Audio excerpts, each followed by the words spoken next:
తెలంగాణ రాష్ట్ర ఏర్పాటులో మధు యాష్కి గౌడ్ పాత్ర కీలకం. శుభాకాంక్షలు తెలిపిన మాజీ మంత్రి జీవన్ రెడ్డి.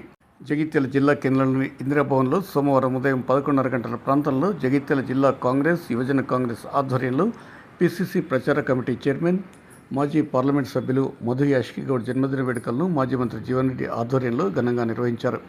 ఈ సందర్భంగా జీవన్ రెడ్డితో పాటు డీసీసీ అధ్యక్షుడు గాజగి నందయ్య, కాంగ్రెస్ పార్టీ నాయకులు, కార్యకర్తలు, జిల్లా మహిళా కాంగ్రెస్ అధ్యక్షురాలు శ్రీమతి తాటిపర్తి విజయలక్ష్మి దేవేందర్ రెడ్డితో పాటు పార్టీ నాయకులు బండే శంకర్, తాటిపర్తి రామచంద్రారెడ్డి తదితర నాయకులు, కార్యకర్తలతో కలిసి కేక్ కట్ చేసి మధు యాష్కి గౌడ్కు శుభాకాంక్షలు తెలిపారు.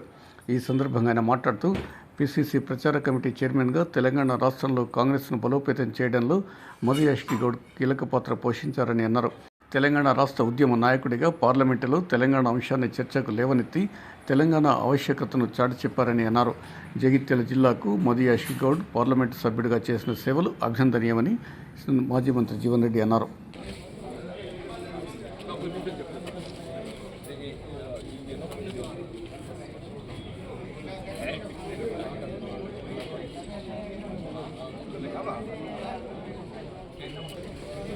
కార్యదర్శిగా గతంలో బాధ్యతలు నిర్వర్తించి ప్రస్తుతం ఏదైతుందో రాష్ట్ర కాంగ్రెస్ ప్రచార కమిటీ అధ్యక్షుడిగా బాధ్యతలు నిర్వర్తిస్తున్నటువంటి మాజీ పార్లమెంట్ సభ్యులు మిత్రులు మధు యాష్కి గౌడ్ గారి జన్మదినాన్ని పురస్కరించుకొని జగిత్యాల పట్టణ యువజన కాంగ్రెస్ మరియు జిల్లా కాంగ్రెస్ ఆధ్వర్యంలో ఏదైతుందో ఈ కార్యక్రమాన్ని నిర్వహింపజేయటం, ఈరోజు వారి జన్మదిన సూచకంగా దీన్ని నిర్వహింపజేసినటువంటి ఒక ఈ స్థానిక సంస్థల ఎన్నికల్లో ఏదైతున్నదో జగిత్యాల నియోజకవర్గంలో దాదాపు 90% ఫలితాలు సర్పంచ్ ఎన్నిక కాంగ్రెస్ పార్టీకి అనుకూలంగా మనకేదైతుందో ప్రతిబింబింప చేయబడటం అనేది ఇది కాంగ్రెస్ పార్టీ యొక్క విధానాలకు అద్దం పడుతుందని చెప్పాలి.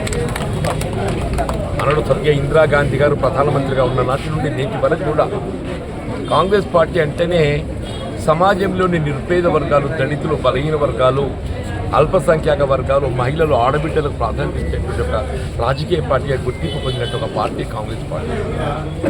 ఇలా మధు యాష్కి గౌడ్ గారు అన్నాడు తెలంగాణ రాష్ట్ర ఏర్పాటు ఉద్యమంలో ఆనాడు ఏదైతుందో ఇక్కడ వాస్తవంగా రాజకీయ జీవితం ఎన్ఎస్యుఐ కార్యకర్తగా ఆరంభించారు. ఎన్ఎస్యుఐ అధ్యక్షుడిగా, తర్వాత యువజన కాంగ్రెస్ నాయకుడిగా, ఎప్పుడైతే వారు పార్లమెంట్ సభ్యుడిగా నిజామాబాద్ పార్లమెంట్ అప్పుడు జగిత్యాల ఏదైతున్నదో వారి ఈ ప్రాంతాన్ని ప్రాతినిధ్యం వహించారు.